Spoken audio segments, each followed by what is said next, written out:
Hello and good morning guys, आप सभी का स्वागत है हमारे चैनल इंडियस ओएफटी में। आज आप क्या सीखेंगे, बिना किसी देरी के मैं तुरंत बता देता हूं।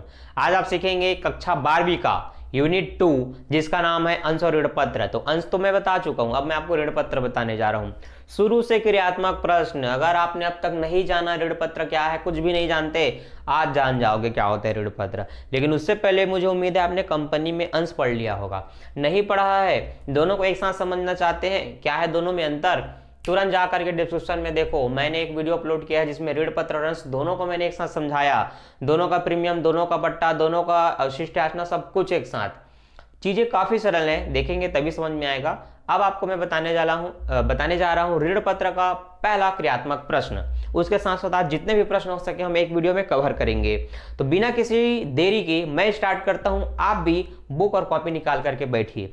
ये कोई कॉमेडी वीडियो नहीं जिसको सिर्फ देखना और एंटरटेन लेना है, बनाना है क्वेश्चन। तो कॉपी निकाल करके बैठो तुरंत, मैं आपसे कह रहा हूं कॉपी निकाल के बैठो। स्टार्ट करते हैं, निकालो बुक। सबसे पहला क्वेश्चन, सम मूल्य पर निर्गमन। हेडिंग है सम मूल्य पर निर्गमन, एक मुश्त राशि प्राप्त होना। एक कंपनी ने 20 रुपए वाले 20,000 8% पत्र जनता में निर्गमित किए, संपूर्ण राशि एक मुश्त प्राप्त हो गई। कंपनी की पुस्तकों में आवश्यक पंजी के लेखे कीजिए। जब एक मुश्त प्राप्त हो जाती है और यह स्पष्ट न बताया गया हो कि आवेदन पर या आवंटन पर प्राप्त हुआ, इसका मतलब इन दोनों का नाम नहीं लेना है। तो सिर्फ एक प्रविष्टि आप करेंगे, क्या? बैंक खाता विकलन ऋण पत्र खाते से। अब जो भी परसेंट लगा होगा सामने में लिख देना, 8% ऋण पत्र खाते से। राशि कैसे निकलेगी? तो 2000 ऋण पत्र है, 20 रुपए से गुणा करेंगे तो 20 दूनी 40, 4 लाख रुपए। बैंक खाता विकलन ऋण पत्र खाते से, खत्म। क्या बोलेंगे? संपूर्ण राशि एक मुश्त प्राप्त हुई। समझ में आया? बन गया पहला क्वेश्चन। दूसरा देखो, दूसरा में बोला है 10 रुपए वाले 20,000 5% पत्र जनता में निर्गमित किए, संपूर्ण राशि एक मुश्त प्राप्त हो गई। इसके भी आवश्यक पंजी प्रविष्टि क्या होगी? ध्यान से देखो, यही चीज है। बैंक खाता विकलन ऋण पत्र खाते से, यहाँ 8% है, यहाँ 5% है, ठीक है। यहाँ 20 रुपए था, यहाँ 10 रुपए है, तो 20,000 का 10 से गुणा करेंगे 2 लाख रुपए। बैंक खाता विकलन 2 लाख रुपए, ऋण पत्र खाते से 2 लाख रुपए, संपूर्ण राशि एक मुश्त प्राप्त हो गई। ये भी खत्म। समझ में आया? नेक्स्ट देखो, क्वेश्चन नंबर तीसरा। अब क्वेश्चन नंबर तीसरा, पंजी प्रविष्टि आपको पता होगा क्या होता है। आवेदन पर बैंक खाता विकलन आवेदन खाते से, ऋण पत्र आवेदन खाते से, फिर ऋण पत्र आवेदन खाता विकलन ऋण पत्र खाते से। वैसे ही प्रथम याचना और आवंटन का होता है, और द्वितीय याचना या अंतिम याचना का होता है। ये आपको पता है ना, मैं आपको सिर्फ राशि समझा देता हूं, ठीक। पंजी प्रविष्टि बता दूंगा, चलो देखो। लेकिन हाँ, कॉपी पेन निकलवाया हूं, मतलब भाई आपको बनाना है, निकाल करके बैठो, ठीक है। तो क्वेश्चन नंबर तीसरा,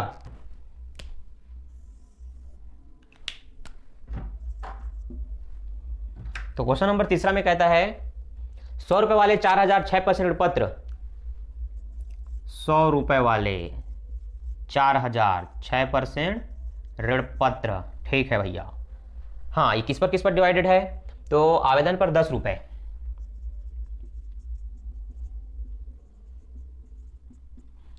आवंटन पर 30 रुपए, और याचना में शायद 60 रुपए होगा। सही बात है क्या? ठीक। सभी यथा समय प्राप्त हो गई, ये आपको दिया गया है। अब देखो क्या करना है, आपको ध्यान देना है। जो 100 रुपए है वो 3 तरह से डिवाइड है। 100 रुपए में 10 रुपए का आवेदन है, 100 रुपए में 30 रुपए का आवंटन है, 100 रुपए में जो बचा, इन दोनों को घटाने के बाद वो 60 रुपए याचना पर है।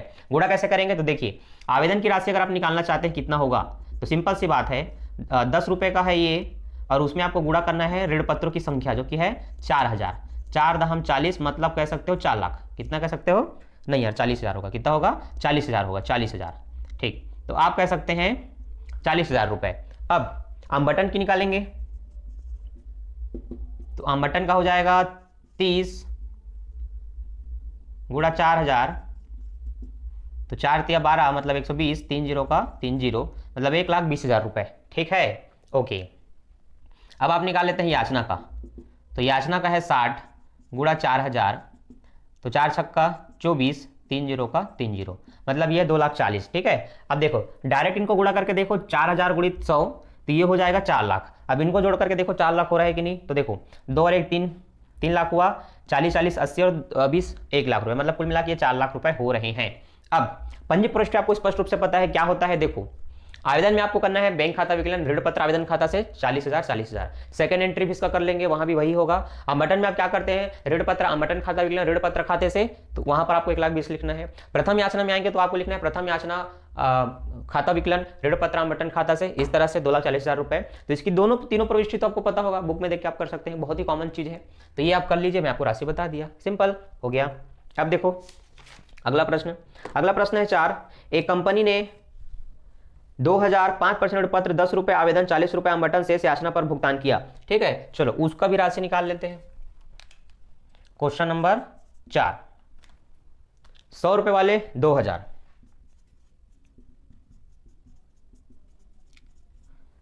ठीक, 5% ऋण पत्र, ठीक है भैया 5% ऋण पत्र, 10 रुपए आवेदन, 40 रुपए आवंटन,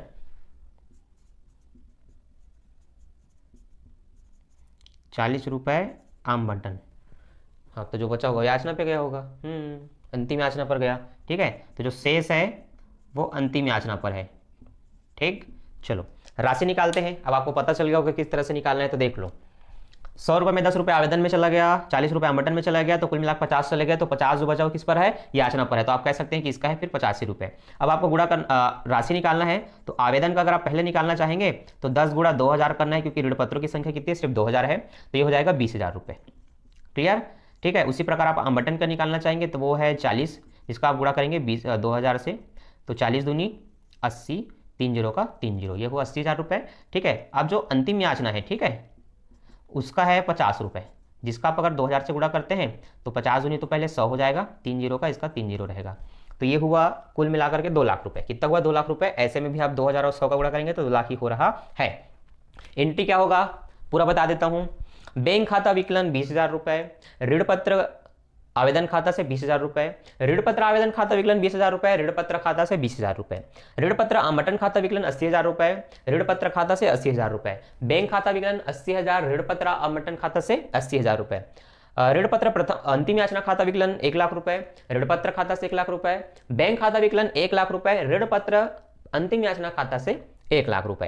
कारण तो आपको पता होगा, ठीक है, कारण बहुत ही सिंपल चीज है। नहीं पता है तो अगर आप मेरे पार्ट 1 को देखे होंगे तो आपको पता चल गया होगा, नहीं है तो फिर एक बार उसको देख लीजिए। ठीक है, बहुत ही सिंपल चीज होता है कारण। ये हो गया चौथा प्रश्न। अब पांचवा भाई आपको बना लेना, बहुत ही सिंपल है। कैसे, 500 रुपए वाले हैं जिसपे 200 रुपए का आवेदन है, 200 रुपए का आवंटन है, 100 रुपए बचा वो किस पर है, याचना पर है। सिंपल आप राशि यूं ही निकाल सकते हैं, गुणा कर सकते हैं। आई होप ये 2 चीजों से आप समझ गए होंगे। पंजे प्रविष्टि एक नाम मात्र चीज है जिसमें आपको राशि बस बदलना है, पंजे प्रविष्टि वही रहती है। मुझे उम्मीद है आप उसको कर लेंगे। तो इसको बनाने के बाद उसको बनाइए और कमेंट करके बताइए कि हाँ बन गया, अपने स्कूल में चेक करवाइए। ठीक, अब मैं आपको बताता हूं। छठवां में 2 दिया है, दोनों प्रश्न आप इजिली बना सकते हैं, काफी सिंपल दिया हुआ है। ठीक है, सभी राशियां सिंपल रूप से डिवाइडेड है, बस आपको सभी राशियों का गुणा कर देना है। और गुणा करके इस तरह से आप निकाल सकते हैं। आवेदन का मान लो 10 रुपए है, ऋण पत्र 8000 है, तो 10 और 8 का गुणा कर दीजिए, 80,000 रुपए हो जाएगा। इस तरह से सिंपल गुणा कर दीजिए और उसको बनाइए। ठीक, तो हम सीधा एक नए टॉपिक को देखते हैं, क्वेश्चन नंबर 7। अब 7वां आपका प्रीमियम है। क्या है प्रीमियम, तो अब देखो ध्यान से, इस तरफ हम समझेंगे प्रीमियम को। ये है प्रीमियम। तो 100 रुपए वाले 4000, 6% ऋण पत्र, 5% प्रीमियम पर निर्गमित किया। अब देखो प्रीमियम क्या होता है, जितने रुपए वाले निर्गमित करते हैं उससे एक्स्ट्रा पर वो निर्गमित होता है। इसका मतलब अगर मैंने 100 रुपए वाले निर्गमित किया जिस पर 5% प्रीमियम भी है, तो इसका अलग से 5% निकालेंगे। तो सिंपल सी बात है, 100 का 5% 5 होगा, क्योंकि 100 से 100 कट गया। इसका मतलब 100 रुपए वाले निर्गमित तो हो रहे हैं, प्रीमियम भी अलग से जुड़ जाता है। कुल मिलाकर 105 का होगा। फिर कितने का होगा, 105 का। उस 105 का गुणा आप ऋण पत्रों से करेंगे तो आपकी जो राशि आएगी गुणा करने पर वो आएगा 4,20,000 रुपए। अतः आप कहेंगे बैंक खाता विकलन 4,20,000 रुपए, ऋण पत्र आवेदन खाते से 4,20,000 रुपए, और कारण में लिखना है ऋण पत्रों पर आवेदन राशि प्रीमियम सहित प्राप्त। सेकंड एंट्री करेंगे ऋण पत्र आवेदन खाता विकलन 4,20,000। अब दोनों को अलग अलग बताना है। तो ऋण पत्र खाते से कितना, 4 लाख। देखो सिंपल 4,000 और 100 का गुणा करोगे तो 4 लाख होगा, वो ऋण पत्र से होगा। प्रीमियम का अलग से करना है, 5 रुपए का इससे गुणा करेंगे, 5 चौक 20, तो प्रीमियम ऋण पत्र प्रीमियम खाता से कितना, 20,000 रुपए। हो गई सरल। तो चीजें है काफी सरल, समझ आता है तो लाइक सब्सक्राइब एंड शेयर। ठीक, अब अगला देखो 8वां प्रश्न। अब 8वां प्रश्न बताता हूं तो फिर मैं इसको मिटाता हूं। ओके ठीक है, बोलो ठीक है। तो अब आप देखेंगे क्वेश्चन नंबर 8।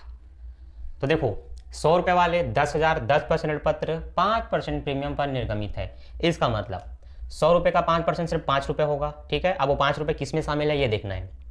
आवेदन 10 रुपए के, आवंटन 20 रुपए के, प्रीमियम सहित शेष याचना पर है। तो 100 रुपए में 10 रुपए आवेदन था, 15 रुपए का आवंटन, क्योंकि इसमें 5 रुपए शामिल है प्रीमियम का। तो कुल मिलाकर के हुए 30 में, सॉरी एक्चुअल में देखिए 100 में से ये दोनों को आप घटाएंगे तो कितना बचेगा, 75। तो फिर याचना पर कितना है, 75। ये तो अलग से 5 रुपए प्रीमियम पे रहेगा। अब आपको मैं सब में एंट्री यही रहेगा, इसलिए मैं एक बार लिख दे रहा हूँ बहुत छोटे लिखा हूं क्योंकि हर प्रश्न में आपको यही करना है। अब मैं आपको सिर्फ राशियां बताऊंगा, प्रविष्टा को खुद करना है। तो आप देख लो, इस तरह से आप पहले राशि निकालोगे। आवेदन 10 रुपए के हैं, 10,000 ऋण पत्र है, गुणा करेंगे 1 लाख रुपए। अब आवेदन का जो भी 2 एंट्री होता है उसमें राशि कितना रहेगा, 1-1 लाख रुपए रहेगा। आवंटन है एक्चुअल में 15 रुपए का, क्योंकि जो 20 रुपए दिखा रहा है उसमें आवंटन प्रीमियम शामिल है, उसको अलग करेंगे 5 रुपए को, तो एक्चुअल में कितना है वो 15 रुपए का है। मतलब 10,000 से गुणा करेंगे तो ये 1.5 लाख हो गया। प्रीमियम है 5,000 का, 10 पंचे 50,000 रुपए। याचना कितना बचा, 75 रुपए बचा दोनों को घटाने के बाद। तो 75 का गुणा 10,000 से करेंगे तो 7,50,000 रुपए, ये है याचना का। अब एंट्री देखो, बैंक खाता विकलन ऋण पत्र आवेदन खाता से 1-1 लाख, ऋण पत्र आवेदन खाता विकलन ऋण पत्र खाता से 1-1 लाख, आवेदन की एंट्री हो गई। अब आपको करना है आवंटन का। आवंटन ऋण पत्र आवंटन खाता विकलन 2 लाख रुपए। अब अलग अलग बताना है, ऋण पत्र से कितना, तो ऋण पत्र से 1.5 लाख, प्रीमियम से कितना, तो उससे 50,000। टोटल बैंक खाता विकलन 2 लाख रुपए, ऋण पत्र आवंटन खाता से 2 लाख रुपए। याचना पर बताएंगे, ऋण पत्र अंतिम याचना खाता विकलन 7,50,000, ऋण पत्र खाता से 7,50,000 रुपए। बैंक खाता विकलन 7,50,000 रुपए, ऋण पत्र आवंटन या अंतिम याचना खाता से 7,50,000 रुपए। अब देखते हैं क्वेश्चन नंबर 9। क्वेश्चन नंबर 9 में क्या कहा है, 100 रुपए वाले 2,000 5%, 10%, 5% ऋण पत्र 10% प्रीमियम पर निर्गमित किए, जो कि आवेदन पर 20 रुपए तथा शेष प्रीमियम सहित आवंटन पर देय था। सिर्फ 2 चीजों पर बात कही गई है। तो अब देखो ध्यान से, क्वेश्चन नंबर 9 जिसमें कहा है 100 रुपए वाले 2,000 ऋण पत्र, ठीक है, 100 रुपए वाले 2,000 ऋण पत्र, जो कि आवेदन पर कितना है, तो आवेदन पर 20 रुपए है। 20,000 का अगर आप 2 से गुणा करते हैं तो 20 दूनी 40, 3 0 का 3 0, मतलब 40,000 रुपए आप किसमें लिखेंगे, आवेदन पे लिखेंगे। जो बचा वो आवंटन सहित प्रीमियम सहित आवंटन पर है। तो 20 रुपए में 100 रुपए में 20 रुपए को घटाएंगे तो 80 रुपए बचा, ठीक है। अब जो प्रीमियम है वो कितना परसेंट है, प्रीमियम 10% है, तो 100 रुपए का 10% क्या होगा, 10 रुपए होगा। इसका मतलब 2,000 से गुणा करेंगे तो 20,000 का प्रीमियम है। इतना क्लियर। अब 100 रुपए में से 20 रुपए घटने के बाद आवंटन कितने का है, तो आवंटन तो फिर 80 रुपए का रहेगा, क्योंकि 20 रुपए बस घटा है उसमें से। तो 2,000 से गुणा करेंगे तो 8 दूनी 16, 3 0 का ये 3 0, मतलब 1,60,000 रुपए, ठीक है। 1,60,000 और 20 को जोड़ेंगे तो 1,80,000। कुल मिलाकर के 110 में गुणा करना है 2,000 का, तो आपको एक्चुअल राशि पता चलेगी, क्योंकि इसमें प्रीमियम शामिल है, ठीक है। प्रीमियम क्या है, शामिल है। तो आप गुणा करके इसकी टोटल राशि देख सकते हैं, उतने ही आपको लाना है। अब ये हो गए आपकी राशियां। अब पंजे प्रश्न तो आपको पता है, आवेदन पे क्या करेंगे, बैंक खाता विकलन ऋण पत्र आवेदन खाते से राशि जो ये है उसके जगह आपको ये लिखना है, ठीक है। तो राशियां मैंने दे दिया, आपको इस तरह से करना है। आपको 9वां प्रश्न बनाना है, ठीक है। पेन कॉपी निकाल करके बैठो, वीडियो को रोको, क्वेश्चन को बनाओ, फिर आगे देखो, ठीक, और कमेंट करके बताओ कि हाँ ऐसे बना है। नेक्स्ट देखो, 100 रुपए वाले 1,006% ऋण पत्र 110 रुपए में निर्गमित किया।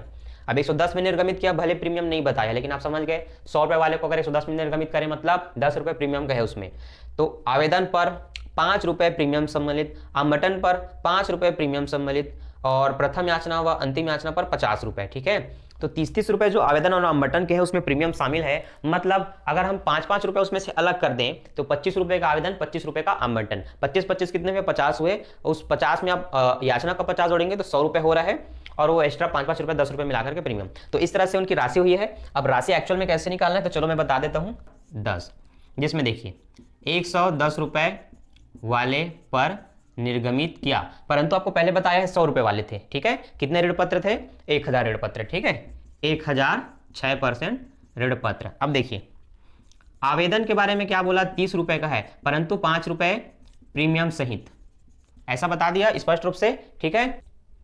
तो इसका मतलब आपको समझ जाना है कि सिर्फ 25 रुपए का आवेदन है, जिसका आप अगर 1,000 से गुणा करते हैं तो 25,000 रुपए, और इसी में प्रीमियम कितना है, ये तो आवेदन है तो प्रीमियम कितना है, तो प्रीमियम है सिर्फ 5 रुपए का, जिसका आप 1,000 से गुणा करेंगे तो 5,000 रुपए होगा। कुल मिलाकर के इस तरह से 30,000 रुपए हो जाएगा, ठीक है। तो आपको एंट्री करना है, बैंक खाता विकलन 30,000 रुपए, ऋण पत्र आवेदन खाता से 25,000 रुपए, प्रीमियम खाता से 5,000 रुपए, क्लियर, ओके। अब आप आवंटन का देख लीजिए। तो आवंटन का भी 25 रुपए का एक्चुअल में आवंटन है, जिसका 1,000 से गुणा करेंगे तो उसका भी 25,000 होगा, और 5 रुपए का प्रीमियम है, इसका मतलब 5,000 का प्रीमियम हुआ, ये भी कुल मिलाकर के 30 हो जाएगा। अब आपका जो याचना है, अंतिम याचना, ठीक है, वो 50 रुपए का है, जिसका आप अगर 1,000 से गुणा करते हैं तो 50 के पीछे 3 0 और लग गए, 50,000 हो गया, ठीक है, ठीक। तो ये राशियां हो गई। अब आपको स्पष्ट रूप से अलग अलग राशि पता है, आप पंजी प्रोसेस का कर सकते हैं। तो आई होप पंजी प्रविष्टि में आपसे कोई गलती नहीं होगी। इन चीज़ों को देख करके आप पंजी प्रविष्टि कर सकते हैं। सारे पंजी प्रविष्टि मैंने यहाँ पर लिख दिया है, तो ये आप बहुत ही आसानी से सरल तरीके से इनकी पंजी प्रविष्टि कर सकते हैं। मैंने सबकी राशि अलग करके आपको बता दी, ठीक है। अब जो 11वां प्रश्न है उसको आपको बनाना है और हमें कमेंट करके बताना है। 12वां प्रश्न भी बनाना है, 13 भी बनाना है, ठीक है। अब मैं आपको बताता हूँ 14 प्रश्न जो है बट्टे पर निर्गमन, तो चलो उसको ध्यान से समझो। बाकी ये प्रश्न अब आपसे बन जाएगा ऐसा मुझे लगता है। प्रीमियम को आप अच्छे से समझ गए, अब आपके डाउट क्लियर, मतलब अब आपको डाउट नहीं होगा। हाँ, बट्टा डाउट कर सकते हैं, इसलिए बट्टे को भी अच्छे से समझ लो। अब बट्टा वाला प्रश्न देखो, 14 नंबर का प्रश्न है 50 रुपए के प्रत्येक, है ना, 50 रुपए वाले 9 लाख ऋण पत्र 8% बट्टे पर निर्गमित किया गया। अब देखो बुक में 90 लाख दे दिया है, बुक में कितना दे दिया है 90 लाख, ठीक है। कई टीचर इसे 90,000 रुपए करवा करके बनाते हैं। अब देखो यहां पर क्या सही क्या गलत उस पर मैटर नहीं करता, बस ध्यान इतना रखना है, अगर आपके एग्जाम में ये आया 90 लाख रुपए बन करके, तो आपको बोल करके सुधरवाना नहीं है, इसी राशि पर गुणा करना है। अगर आपके एग्जाम में सिर्फ 90,000 आया तो आपको फिर इस पर गुणा करना है। अगर आपके एग्जाम में सिर्फ 9,000 आया तो फिर आपको इस पर गुणा करना है। तो ये आपको बुक देख करके एकदम डिट्टो नहीं बनाना है, ठीक है। अब आप हर प्रश्न को बुक पे आधारित मत रखिए कि बुक पे आंसर नहीं आ रहा है मतलब गलत है। क्या गलत है? पंजी प्रविष्टि सब में कॉमन रहेगा, राशि में बस गलती हो सकता है आपसे, उसको चेक करवा लीजिए, ठीक है। तो इन प्रश्नों पर एक विवाद समझ लीजिए, ठीक है। तो एक्चुअल में आप जिस राशि से भी गुणा कर दीजिए, एग्जाम में जैसा आएगा आपको बस वही करना है। तो सिंपल सी बात है, अगर मैं 90,000 9 लाख मान के गुणा करता हूं, क्या 9 लाख मान करके, ठीक है। ये देखिए तो कितने रुपए वाले हैं? 50 रुपए वाले हैं, ठीक है। अब देखिए प्रीमियम इसमें बट्टा है तो बट्टा आपको रुपए से निकालना है, तो 50 रुपए का 8% बट्टा है, ठीक है। 1 0 से 1 0 काटा, 4 दूनी 8, सॉरी हो 2 चौक 8, 2 पंचे 10, 5 से 5 काटा, 5 से 5 काटा, ठीक है। 4 रुपए बचा। इसका मतलब 50 रुपए में से आप 4 रुपए घटा देंगे तो 46 रुपए बचा, वो एक्चुअल में ऋण पत्र से जाएगा और बट्टा से कितना 4 रुपए जाएगा। अब सिंपल है, 9 लाख से 4 से गुणा करेंगे तो 9 चौक 36, ये तो खुद 9 लाख है मतलब 36 लाख हो जाएगा। तो आप बट्टा विकलन कितना करेंगे 36, ठीक है। अब 46 का गुणा करेंगे 9 लाख से तो आपका निकलेगा ये अमाउंट, ठीक है। तो आप कहेंगे बैंक खाता विकलन इतना, ऋण पत्र आवेदन खाते से इतना।